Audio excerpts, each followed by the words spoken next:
Nigeria. Herdsmen versus farmers. Is it a religious issue or is it a land issue? It's mostly about land, grazing rights, climate change, and survival. But it often looks religious because most herders are Muslim and most farmers are Christian. So religion overlays the conflict, but land and resources are the real drivers. Full breakdown. Root cause: land, water, and climate change. Northern Nigeria has become hotter and drier over the last 40 years. Grazing lands and water sources have shrunk. Herders, mostly Fulani pastoralists, migrate south looking for grazing land. They enter farming communities, land where cattle damage crops. Farmers retaliate to protect the crops. Herders retaliate to protect the cattle.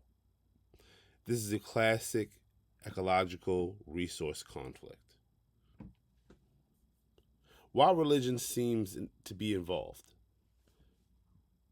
many herders, which are Muslims, many farming communities, which tend to be Christian, when violence happens, it can fall along religious lines, but the motivation isn't theology.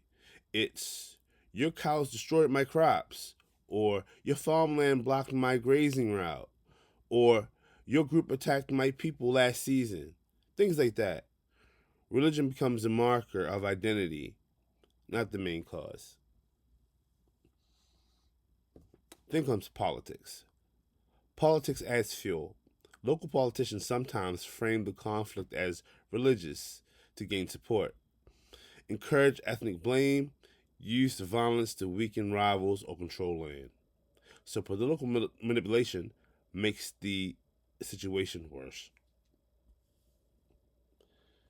Why it's confusing?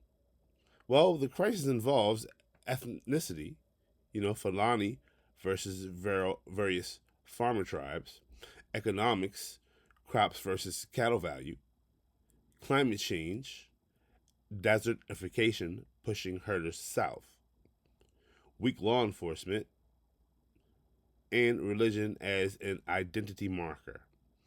So deaths can be counted as Christians killed or Muslims killed, but the root cause is still land and resources. What the data shows: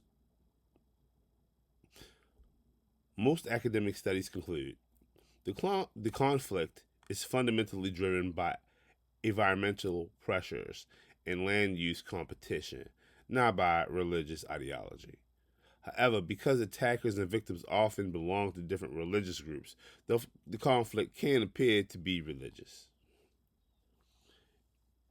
Is one group the aggressor? No. Both sides suffer.